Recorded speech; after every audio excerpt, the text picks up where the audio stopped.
ओम नमः शिवाय। श्री शिव महापुराण रुद्र संहिता युद्ध खंड चौथा अध्याय। उसके बाद उस मुंडी ने विष्णु की आज्ञा का पालन करते हुए उस समय अपने रूप के अनुसार 4 शिष्यों का निर्माण किया और उन्हें स्वयं मायामय शास्त्र पढ़ाया। जैसे वह स्वयं था उसी प्रकार वे चारों शुभ मुंडी भी थे। वे परमात्मा श्री विष्णु को नमस्कार कर वहीं पर स्थित हो गए।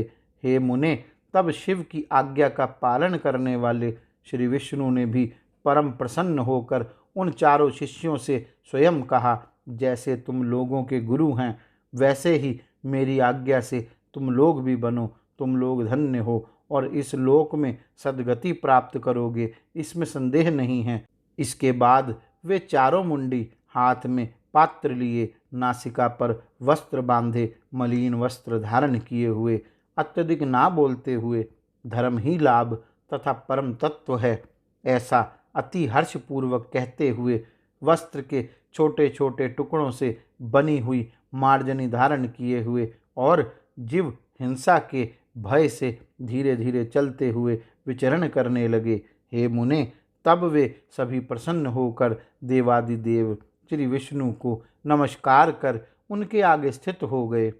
उसके अनंतर भगवान विष्णु ने उनका हाथ पकड़कर उन्हें गुरु को अर्पित कर दिया और अत्यंत प्रेम के साथ विशेष रूप से उनके नामों को बताया और कहा, जैसे तुम मेरे हो उसी प्रकार ये भी मेरे हैं, इसमें संशय नहीं है। तुम्हारा आदि रूप है, इसलिए आदि रूप यह नाम होगा और पूज्य होने से तुम पूज्य भी कहे जाओगे।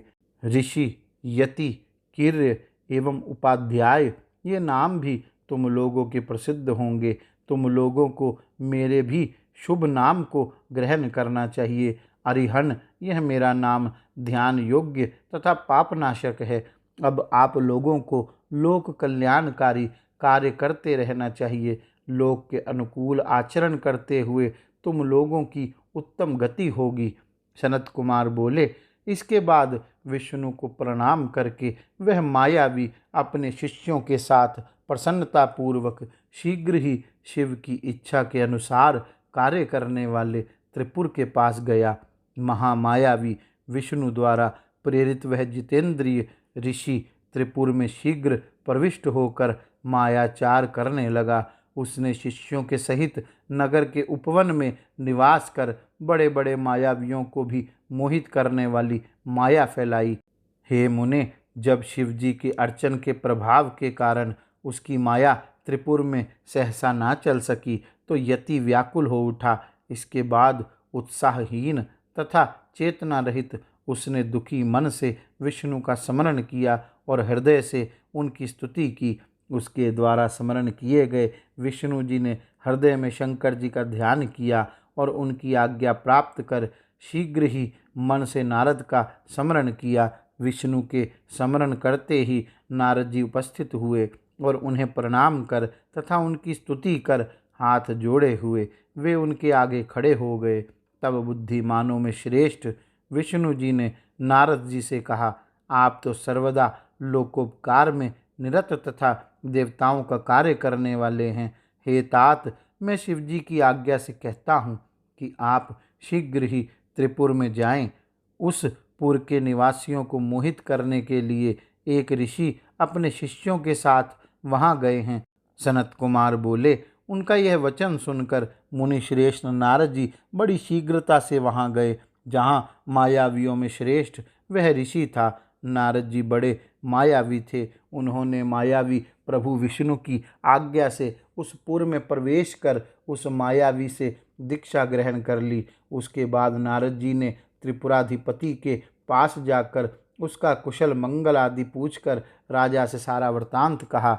नारद जी बोले, हे राजन, धर्मपरायण, सभी विद्याओं में पारंगत और वेद विद्या में प्रवीण कोई यति आपके नगर में आया है।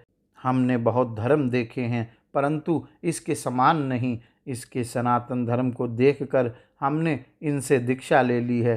अतः हे दैत्य सतम, हे महाराज, यदि आपकी भी इच्छा उस धर्म में हो तो आप भी उस धर्म की दीक्षा ग्रहण कर लें। सनत कुमार बोले, नारद जी का विशद अर्थगर्भित वचन सुनकर वह दैत्याधिपति बड़ा विस्मित हो उठा और मोहित होकर मन में कहने लगा कि जब नारद जी ने स्वयं दीक्षा ले ली तो हम भी उससे दीक्षा ग्रहण कर लें। ऐसा सोचकर वह स्वयं वहां गया।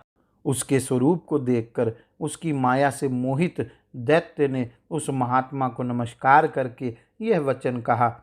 त्रिपुराधीप बोला, पवित्र अंतःकरण वाले हे ऋषि, आप मुझे भी दीक्षा दीजिए, मैं आपका शिष्य बनूंगा। यह सत्य है, इसमें संशय नहीं है। दैत्यराज के इस निर्मल वचन को सुनकर उस सनातन ऋषि ने प्रयत्न के साथ कहा, हे दैत्य सतम, यदि तुम मेरी आज्ञा का सर्वथा पालन करोगे तभी मैं दीक्षा दे सकता हूँ, अन्यथा करोड़ों यत्न करने पर भी दीक्षा नहीं दूंगा।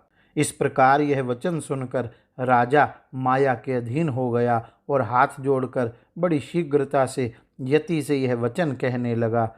दैत्यराज बोला, आप जैसी आज्ञा देंगे मैं वैसा ही करूँगा, उसके विपरीत नहीं करूँगा। मैं आपकी आज्ञा का उल्लंघन नहीं करूँगा। यह सत्य है, इसमें संशय नहीं है।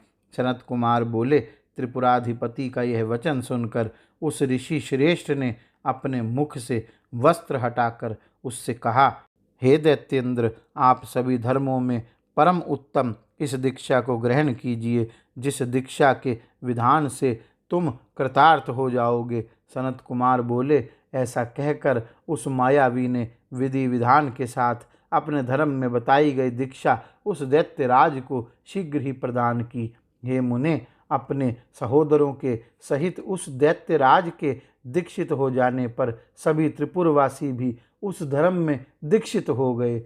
हे मुने, उस समय महामायावी उस ऋषि के शिष्यों तथा प्रशिष्यों से वह संपूर्ण त्रिपुर शीघ्र ही व्याप्त हो गया। इस प्रकार श्री शिव महापुराण के अंतर्गत द्वितीय रुद्र संहिता के पंचम युद्ध खंड में सनत कुमार पाराशर्य संवाद में त्रिपुर दीक्षा विधान वर्णन नामक चौथा अध्याय पूर्ण हुआ। गौरी शंकर भगवान की जय। ओम नमः शिवाय।